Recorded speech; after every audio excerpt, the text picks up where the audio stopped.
Let's start moving now to our next session. So for those in this room here is Jackie with the session on community-based emergency welfare with a psychosocial support lens. So that's Jackie in this room here. And in here we will have the dynamic pathways planning for climate change plenary in here. So for those of you that are in here, very quick last little memo is that we will break for lunch at 1. So we've got a bit of time.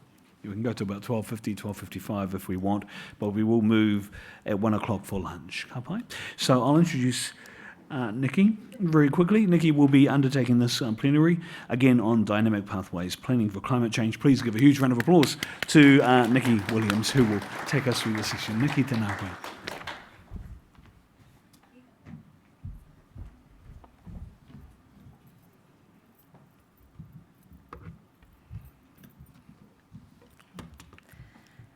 Tēnā koutou, tēnā koutou, tēnā koutoa. No tamaki makaro aho, ko Williams te whanau, ko Nicki aho, ka nui te mihi ki a koutou.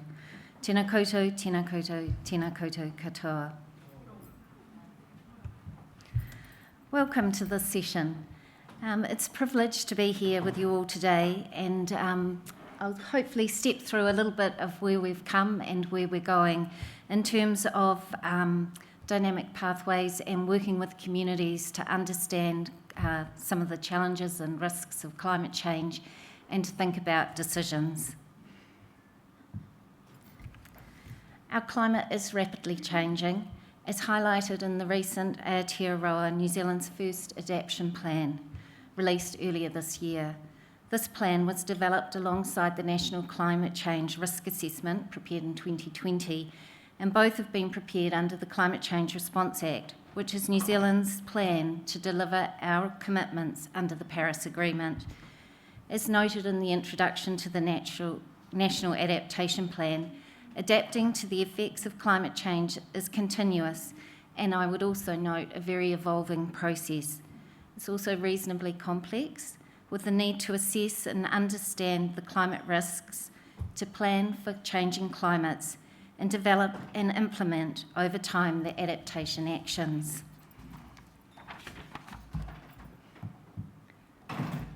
Alongside the plans developed under the Climate Change Adaptation Act, there is also change happening with the reform of the Resource Management Act, which is the space I work in. The new legislation, the National Built Environments Act and Spatial Planning Act, are planned to be introduced into law next year and include the following key outcomes. Our air, soil, estuaries and coastal areas are protected, restored and enhanced, the reduction of greenhouse gases, and the development of a well-functioning climate-resilient urban areas to improve the quality of life. The National Adaptation Plan states no two communities will experience climate change in the same way. Inequity arises through multiple domains, including income, housing, employment and accessibility. Climate change can also increase these inequities. As such, the following goals underpin the National Adaptation Strategy: reduce vulnerability to the impacts of climate change, enhance adaptive capacity and consider climate change in all decisions at all levels, and strengthen resilience. This presentation focuses on local government and the progress being made to better understand the impacts of climate change and, in line with the National Adaptation Plan, enhance adaptive capacity and strengthen our resilience through community-driven decisions using adaptive tools such as dynamic adaptive pathways planning. Climate change, and in particular sea level rise, are complex to plan for and understand. However, both of these will have significant impacts on our communities in terms of where they live, open spaces, infrastructure and services as we move forward in time. While the recent COP27 identified a focus on multinational stakeholder partnerships and thinking about funding opportunities for those communities and countries most affected by climate change, it is also timely to focus on the challenges for us here, building resilience. I'm sure you've all seen this climate spiral before, but it is a timely reminder of the rapid change of temperature that's happened since the post-industrial era. One takeaway that I've taken from COP27 was a comment I picked up on where it was stated that it may be the last summit where there is still hope of no more than a 1.5 degrees Celsius global temperature increase. I first saw this spiral back in about 2016 as I was working in local government, and we were trying to think about and work towards some of these challenges of adapting with communities. Various agencies are working together to provide the better understanding that we need on climate change, including the projections on sea level rise. The NZ Sea Rise program is a research program supported by MB, which is working to provide the public with the best location-specific information about our current sea level rise. The New Zealand Coastal Society publication in December 2020 includes a series of papers on the work being undertaken to better understand sea level rise, including Te Tai Pari o Aotearoa. As outlined in the recently released Coastal Society publication paper, the extent of greenhouse gas emissions in the past and in the near future commit the Earth system to a sea level rise legacy, which will only unfold in future centuries. Aotearoa is not only threatened by sea level rise, temperature is changing, and a better understanding of this and the effects, including the increase in natural hazard events, is being evaluated and explained in numerous climate change reports from agencies such as GNS Science and NIWA, and a range of climate scientists and researchers working for local authorities across New Zealand, highlighting the temperature changes with more hot days, greater than 25 degrees, more droughts, and more intense rainfall events and flooding. In New Zealand, we have seen recent extreme weather events over the last few months. Flooding is our most common natural hazard we face. Throughout New Zealand, approximately 1.5 million hectares of our most productive land and over 100 towns and cities are protected by flood protection schemes. The intensity and frequency of climate-induced weather events are increasing, putting the security of these protection schemes at risk. In 2015, Local Government New Zealand declared a Local Government Leaders Climate Change Declaration, and at the time the President, Lawrence Yule, noted it encourages government to be more ambitious with climate mitigation measures and underlines our support for the government to work with councils, communities and businesses to develop and implement an ambitious transition towards a low-carbon and resilient New Zealand.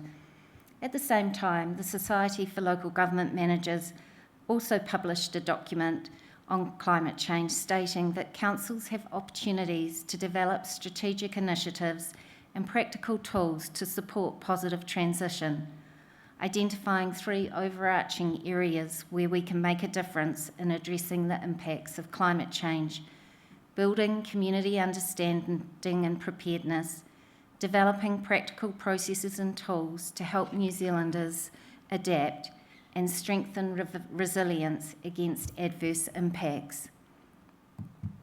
Around the same time, the Parliamentary Commissioner for the Environment, at the time Dr. Jan Wright, prepared a paper on New Zealand's rising seas, certainty and uncertainty. At the time, I was working at Thames Coromandel District Council, and we met with her staff to discuss some of the issues being faced by our communities across the peninsula in terms of coastal hazards and building resilience.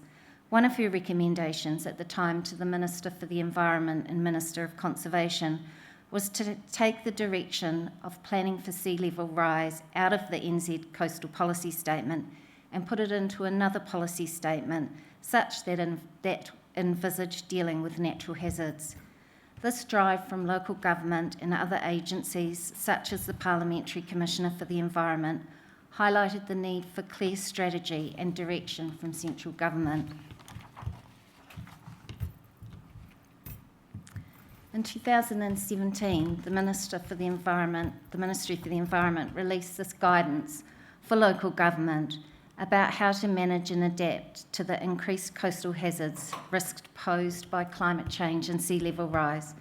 In particular, it was intended to provide information on climate change hazards, to recommend a pathways approach to adapt planning that is dynamic and flexible, that is designed to be used when there's uncertainty about the future physical conditions relating to the coastal environment, and also focused on the collaborative approaches and the different ways of engaging with iwi, communities and local government, and also what were the key roles and parts each group or individual played in the adaptive planning approach.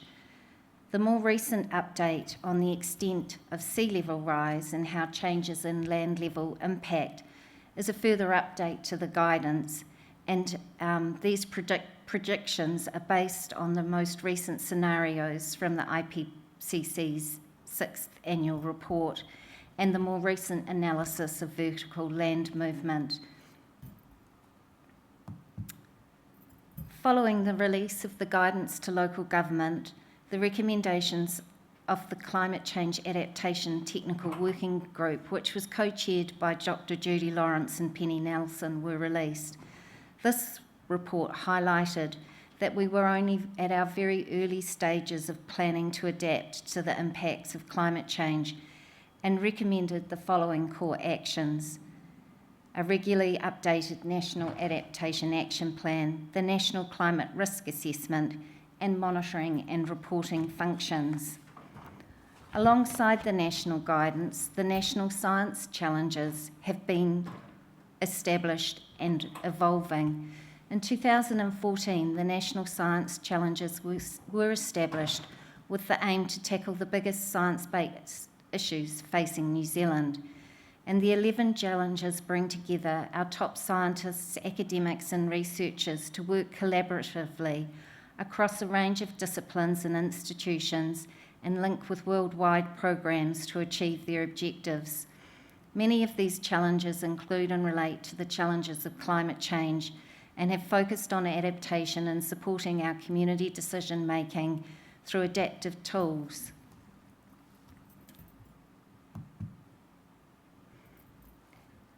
As I mentioned, the National Adaptation Plan identifies many councils are now working in partnership and with communities, hapu, iwi, and setting up various ways to engage and work towards longer-term solutions.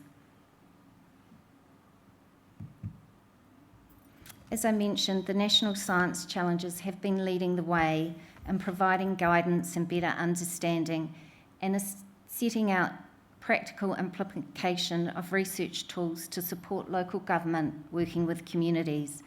The Dynamic Adaptive Pathways Planning approach was formally adopted in the Coastal Hazard Guidance.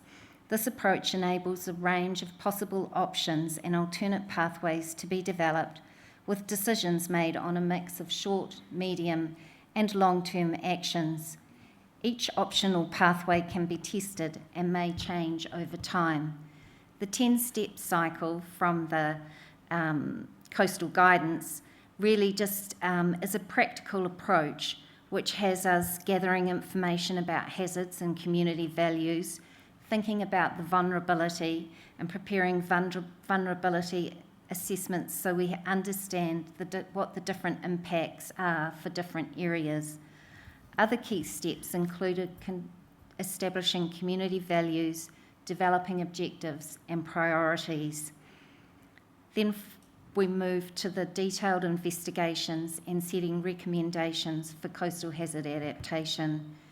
The Deep South recently released a practice guidance on signals and triggers, which sound extremely complicated, but this is really to support the work as we step through developing what may happen over time and formalise these so councils can really plan for the future. One of the first areas to adopt this approach was the Hawke's Bay, with the development of the Tangoyo to Clifton Coastal Hazard Strategy 2120. This work began in 2014, ahead of the MFE guidance.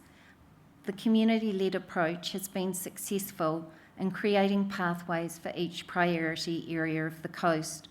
The focus is thinking about vulnerability of coastal communities, the impact across each district, and has been a collaboration and partnership with iwi councils in the community, working together to think about vulnerable communities and develop strategies for the future. In the development of the strategy, the dynamic adaptive planning pathways approach was used to assess a series of pathways, including developing a combination of hazard responses for the short term, thinking out 20 years, the medium term, thinking 20 to 50 years, and the longer term, thinking out to 100 years. In Hawke's Bay, the risks are real. The pathways developed as part of the coastal strategy recommend retreat in some priority units as a long-term result. This image is of a batch at Halmoana. This area is considered one of the most at-risk areas in the Hawke's Bay coastline in terms of inundation and erosion, exacerbated by climate change, large waves and storms and sea rise. Originally known as the Halmoana 21, as there were 21 houses, the number of batches located along the stretch of coast is reducing. And for those of you that have been there, I mean, it's phenomenal. The effect of the sea coming over those seawalls into their front yards is very real. The most recent reports prepared by Tonkin and Taylor as part of this project that identifies that within the next 20 houses, these houses will have to retreat within the next 20 years. Other parts of the Hawke's Bay coastline face similar issues. This slide highlights the complexity of the adaptation strategy and the need to understand different issues. For a start, there's multiple jurisdictions. So you've got Napier City Council, Hastings District Council, and the Hawke's Bay Regional Council. You have different stages of work and commitments that the council have already made. You have erosion at West Shore, where there is renourishment. You have publicly funded revetment in some parts of the coast. You have the Port of Napier expanding and dredging. In fact, shingle extraction at UR22, just south of the port, has only recently ceased. Halmoana, which in the 1970s, the government offered to move those houses and compensate people, but this issue has never been fully resolved, and there's the tension between the publicly funded defence works and the ability for landowners to pay. And then you have erosion losses at stretches such as Clifton, where the road is under threat. To plan for and develop appropriate pathways, the coastline was broken into 9 cells. Community panels were established with a Northern Assessment and Southern Assessment panel, who developed recommendations to the Coastal Hazard Joint Committee and on through to each of the partner councils. This assessment process involved using a range of tools, including both the dynamic adaptive pathways, multi-criteria decision assessment, and real option analysis to try and come to some decisions.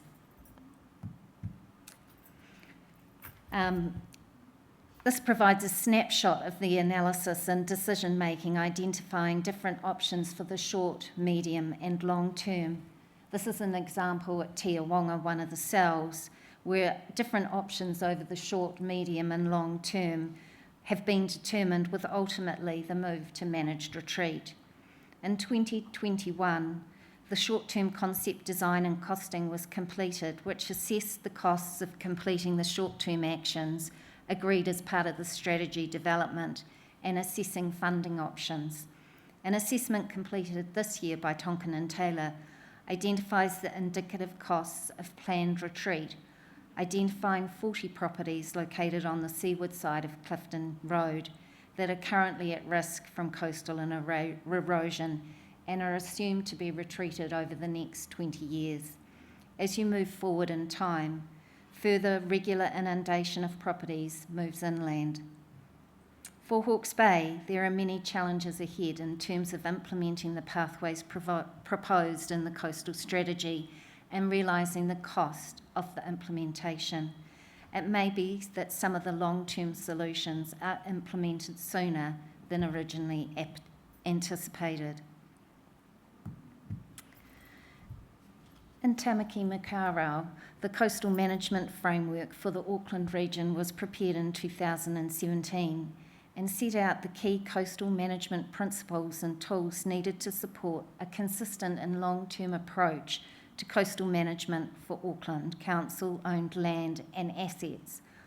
Auckland has approximately 3,200 kilometres of coastline, including 3 major harbours. And just in the previous session, we talked about one of them briefly, the Kaipara, the Manukau, and the Waitemata.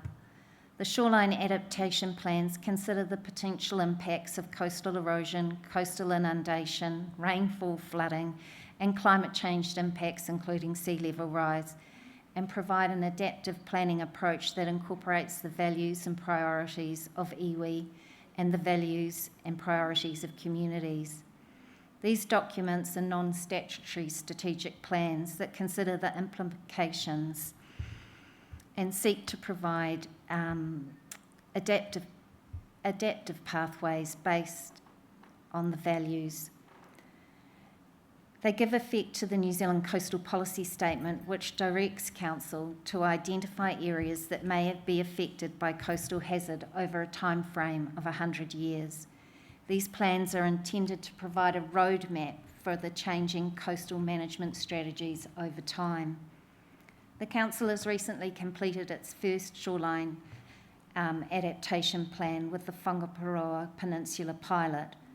This was chosen as the first pilot as the peninsula has historical issues with coastal hazards. The entire length is susceptible to coastal instability and erosion.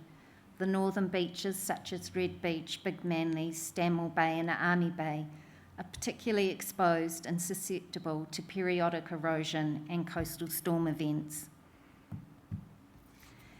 Community engagement included a range of public engagement events and webinars alongside digital engagement and a more focused community reference group.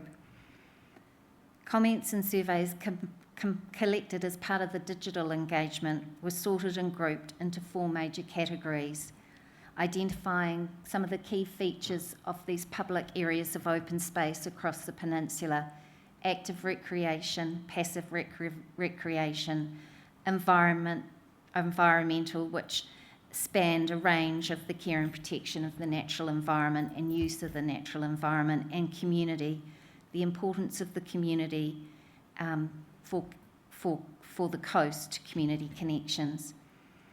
The community reference group was established to enable a more focused discussion in terms of setting objectives, values, and appropriate adaptation options for Whangaparoa. It included 10 community members and with a range of backgrounds who worked together to assess and confirm the values, develop and state community objectives, and provide insights into the importance of the 3 areas of interest: Stanmore Bay, Big Manly and Shakespeare Park. With the help of the community reference group,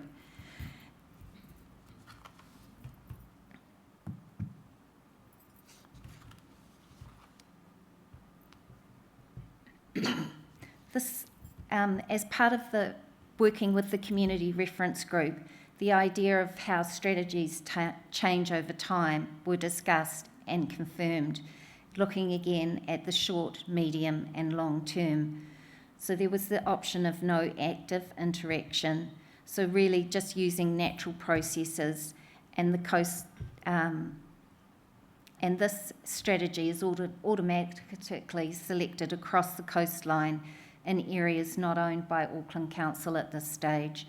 Limited intervention, so under this approach, limited works may be undertaken to extend the existing life of assets. Hold the line, which is where the coastal edge is fixed at a certain location using either natural-based solutions like beach nourishment or hard structures like sea walls, and managed retreat. For Whangaparoa pilot, the coastline was divided into 35 coastal units based on geomorphology and processes, public land boundaries and infrastructure considerations. Red Beach, for example, contains a range of coastal strategies over time, from hold the line through to managed retreat. In summary, this shoreline adaptation plan is the first of about 20 such plans for Auckland. It uses the dynamic adaptive pathway philosophy. As a key to the process, the key features are identified as really being crucial, and that's the engagement process is critical to the success of the plan. It is important to use a range of engagement tools, particularly over the last few years. We've become much better at engaging digitally and holding online workshops. Coastal hazard risk results, supported by the up-to-date coastal hazard information, provide rigour to the decision-making process, and their development and adoption of strategies need to be completed before individual dynamic adaptive pathway plans. Auckland Council is continuing to progress this work with a second pilot at Beachlands and East nearing conclusion and moving on to the Awhitu Peninsula and southern Manukau Harbour. The Thames Coromandel is another local authority progressing climate shoreline management plans in partnership with local iwi and communities. The TCDC coastline is subject to significant coastal erosion and coastal inundation. The recent NZ Sea Rise analysis found that parts of Thames were likely to experience triple the rate of sea level rise compared to the projections disclosed to the public. It states that Monetauri, a suburb in Thames, is subsiding at a rate of 10 millimetres per year because it was built on reclaimed land in the 1970s. The area is protected by a seawall and water is pumped back out to sea. The communities across the peninsula have also continued to grow with new residential developments on the eastern seaboard of the Coromandel in areas such as Whangamata, Pauanui, Tairoa, Whitianga, Matarangi and Apito Bay, all located on the coastal edge. In the early 1980s, coastal setbacks were developed and used by the council when assessing coastal development and beachfront building proposals. Through the 90s and beyond, both the councils and Environment Waikato have assessed coastal processes and coastal hazard risks. And just earlier in the earlier presentations reminded me when we first started really thinking about coastal erosion and coastal adaptation in Mercury Bay, we worked in 2011 to 13 thinking about Mātauranga Māori, thinking about natural processes, working with school groups. Actually, we did some projects thinking about weaving flax skirts and how the beach changes over time, and really some of the challenges that the community face about those changes going forward. Consideration of coastal hazards and the effect of climate change has therefore been a consideration for the council for many years. That one of those images is of Whangapaoa Beach, and Whangapaoa Beach is a perfect pocket beach, but it has high sand dunes, and so in the storm events, the sand just gets pulled out into the bay. It does come back, and certainly through beach nourishment and push-up across the Coromandel, the Thames Coromandel District Council for many years had a program of beach push-ups. So after storm events, they would push the high tide sand back up. But certainly with the challenges of climate change, those issues become more real for some of those communities.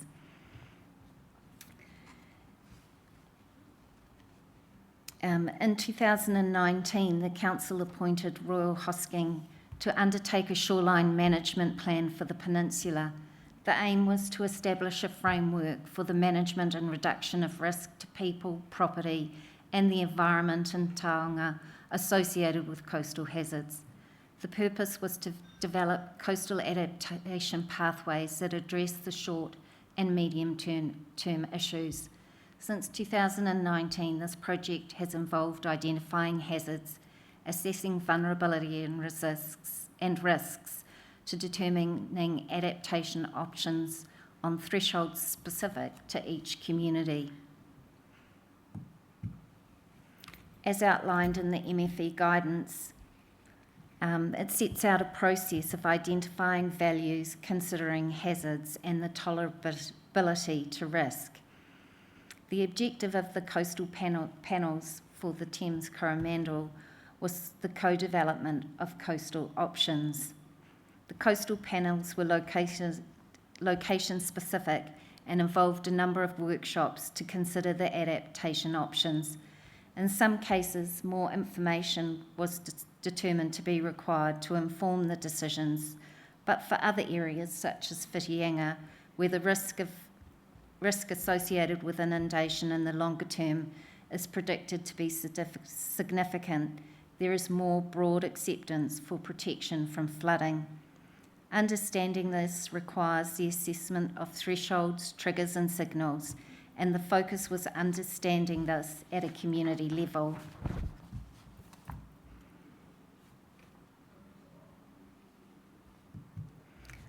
A number of other councils are also progressing adaptation strategies, such as the St Clair to St Kilda Coastal Plan for Dunedin.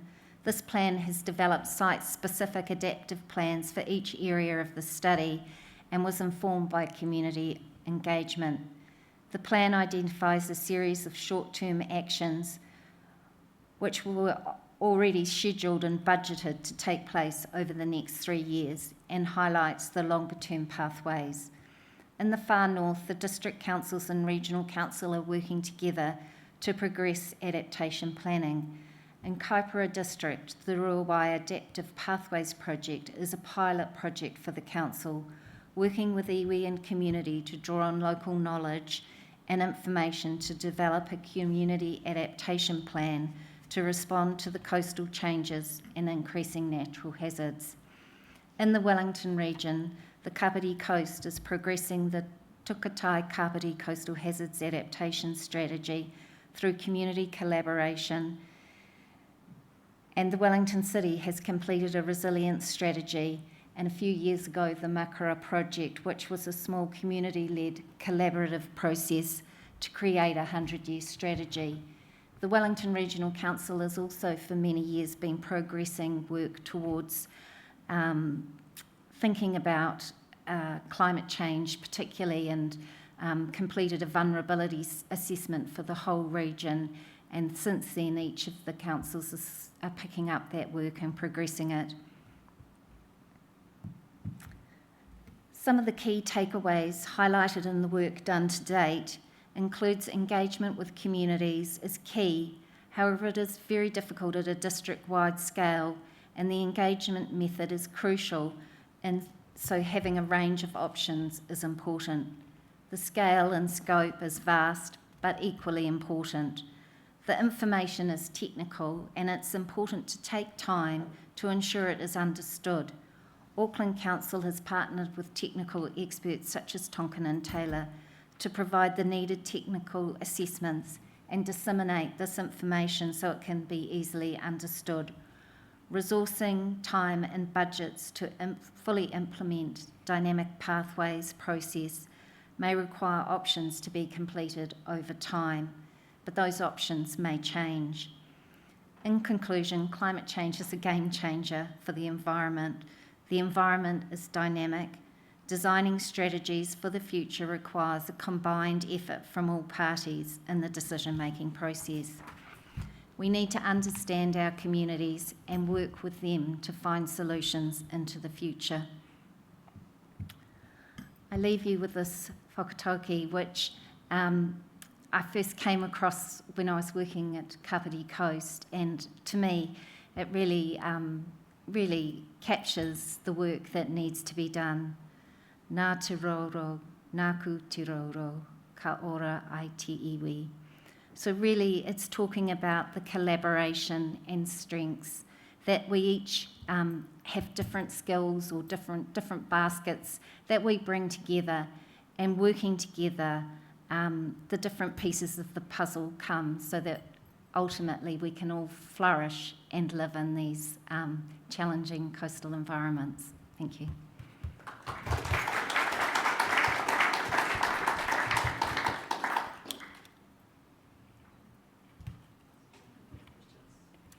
Right, glasses on.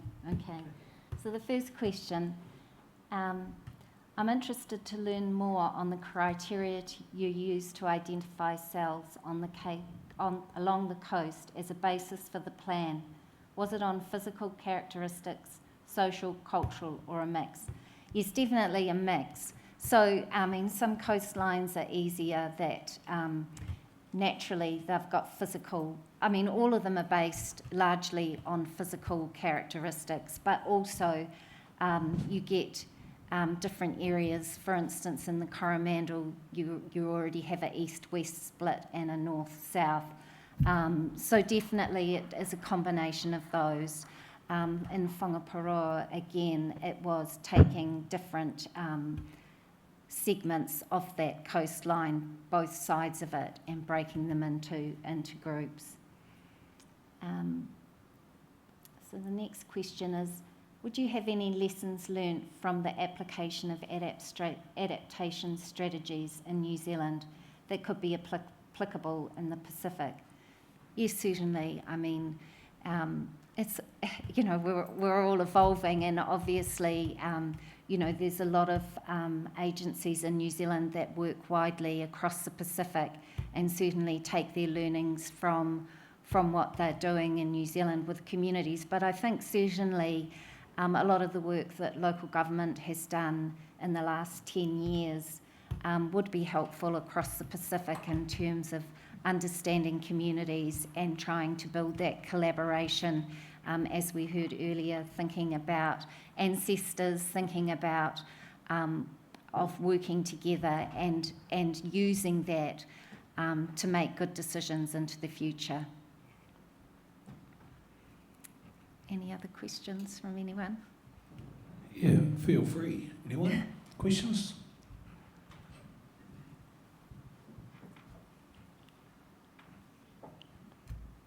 Thank you, Nicki, for the great presentation. How do you see the best way to incorporate the needs of future generations when community engagement is always a snapshot in time? How do you make sure that the long term is dealt with and that the existing communities and future communities don't dispute the outcomes by kicking the can down the road? Yeah, that's really interesting, and I think maybe, certainly from my personal experience, I guess that's maybe what in the past we haven't necessarily done, and just from a personal experience, when I started working certainly in the coastal space back in about 2011 and started looking at some of the documents and research that Environment Waikato had done on the Coromandel dating back to the 1970s, and listening to local people and people that knew the history, local iwi, certainly I think that they understood that times were changing, but often the decision makers thought, well, it's too expensive, we don't need to take that action now. But certainly I think a lot of the work, certainly thinking out that short, medium and long term, provides the opportunity to really think about how is the land going to change, how is the coastal environment changing over time. And certainly as part of the work we've also tried to engage with youth and tamariki, certainly engaging in schools and trying to get different perspectives, so that certainly it's not just now, but with that mind of thinking forward. And I guess that's some of the challenges, especially as we move forward with the resource management reform, and it's just marrying up, the New Zealand Coastal Policy Statement talks about at least 100 years.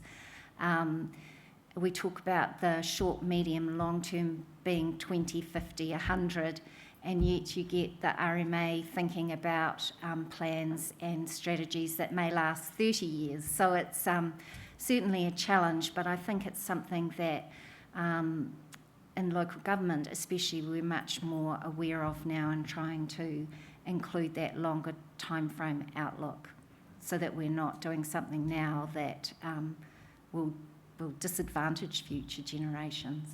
So I'm not sure I exactly answered your question, but I think there's a couple of more questions here. In your personal opinion, is hold the line outcome in some places realistic, given such a dynamic environment? I think in terms of hold the line, certainly in some of the work we've been doing, some communities pretty much are entrenched. But at the same time, I guess it comes down to that evaluation of really thinking about the options. And there may be some situations, certainly I think, for example, in the recent work that was done in Thames Coromandel and Whitianga, very much the idea is that they will hold the line, that the investment has been made, and it's a commitment of a cost going forward that communities are making. So it may well be realistic, even though over time, you know, and I think that's the thing about the pathways, and certainly you're seeing that in some of the work from Hawke's Bay, that the communities may have said hold the line, but the realities of it may change, and they look, you know, that's that whole idea of dynamic pathways, that there may be a change in that, and some of the longer term solutions come forward future, which may be more of a retreat than just hold the line.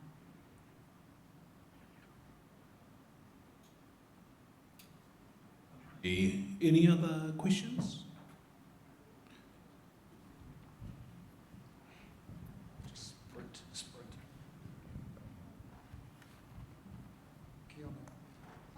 Yes, I wondered if you could provide any reflections on working with communities where there is a growing threat, but there still seems to be time to work through a dynamic pathways approach, versus working with communities where they've perhaps experienced a catastrophic event or one's imminent and they really need action now. Yeah, I think certainly a lot of my work has been, I mean, and I guess some of that is you get an immediate event, and when I was leaving Whitianga, I'd lived there for 15 years, I think we had 3 extreme weather events, and I thought, goodness, I'll never be able to leave. But really, I think once you experience some of those, you really understand the risks. So perhaps that idea of really being more willing to try and work together to find solutions, whereas perhaps in situations where there is more time, there's not the urgency. So I think that communities facing that risk realise that they do have to make some hard decisions, whereas perhaps some other communities may take longer, and it may be that that over time, and that's maybe where over time their decisions change. So certainly different you can see different priorities, and also the willingness of people to engage. I think if they're faced and know the risks and see the risks, then they're more willing perhaps to actually be part of that decision making. And so we may see that changing over time as we move forward. There's a few more questions in here. Does local government have the necessary planning and regulatory tools to credibly commit to long-term dynamic adaptive pathways, and political tools too? Well, gosh, that could be a whole nother conversation, I guess, really. You know, I think that we've certainly come a very long way, and there is a big commitment across Aotearoa, I think, with local government partnering with specialists like a lot of you that are here today that have definitely some of the technical skills. And the planning and regulatory tools will, I guess some of us are thinking that is coming. It has been a bit slow. I think, I know, back in 2017 when the local government guidance came out, and as I mentioned, places like Hawke's Bay had gone ahead of that because they couldn't wait.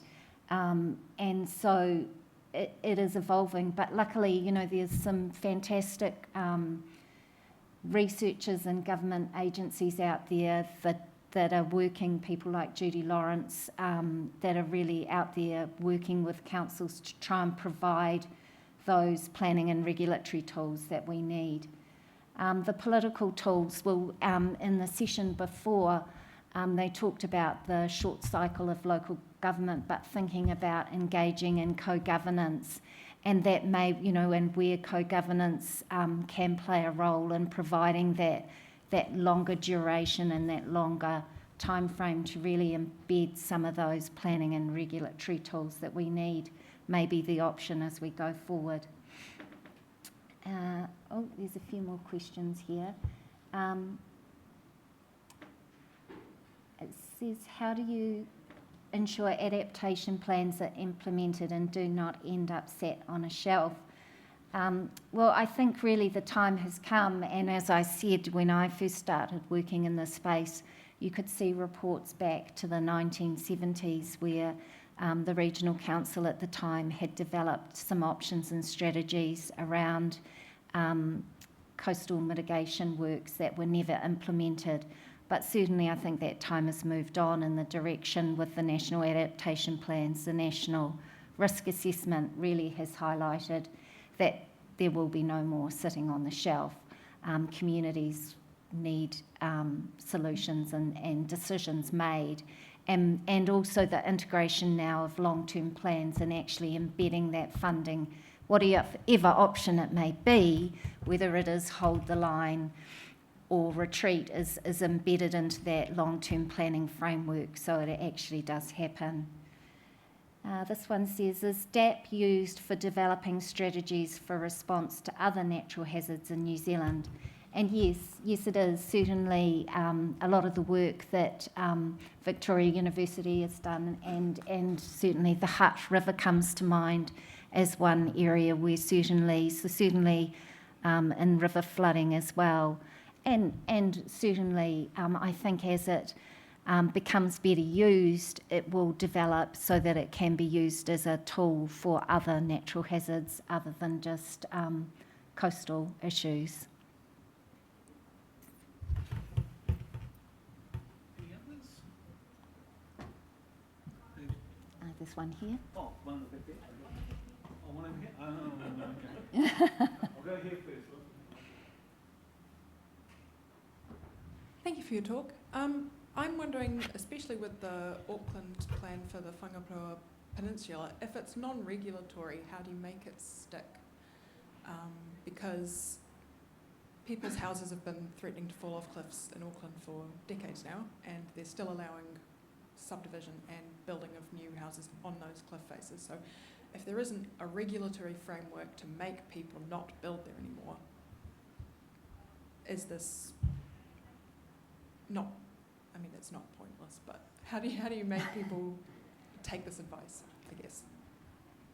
Well, certainly for the shoreline adaptation plans, that involves the work they've been doing does go into their budgeting and thinking about their long-term plans. But at this stage, that is very much about coastal-owned assets, so it affects their teams like Healthy Waters and their infrastructure funding, and thinking about options going forward for that. Certainly for private properties, I think the national risk assessment identifying areas that potentially there should be no more building on will become much clearer, and certainly I think next year the government are going to release the National Adaptation Plan, and I think I've seen some speakers that will be here talking more about that in terms of actually working out strategies for who pays compensation. a lot of those issues that have been unclear that I guess have enabled people to keep building in some of those vulnerable locations, the direction will become much clearer. And certainly from my experience working in the Coromandel, we did have coastal hazard setbacks and we had the current and future, and certainly places like Whangaparoa, where one of those images were of, now, the idea of having relocatable buildings. So people may live there for so long until we get to the next sort of short term through to the medium term, and then they'll have to move back. Cook's Beach is another where people have already picked up their houses and moved them further back into the site, knowing that they're at that risk. So I guess as time evolves, we'll see more of that.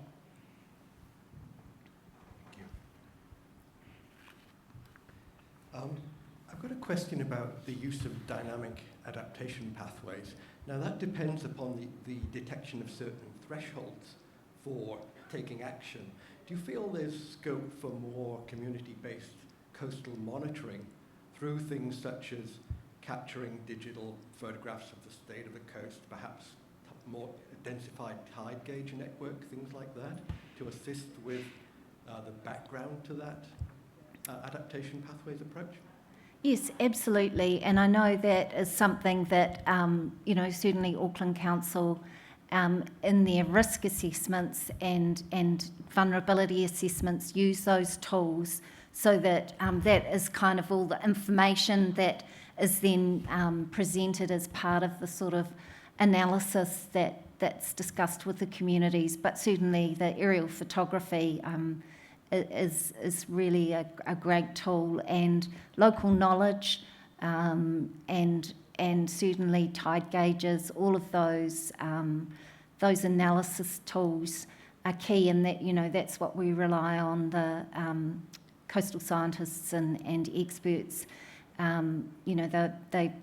They have those at their fingertips and understand them, but then I guess it's being able to really assess that and discuss that and use that in your making decisions process. So definitely there are a whole range of tools, and it's really bundling them together so that it's easily understood.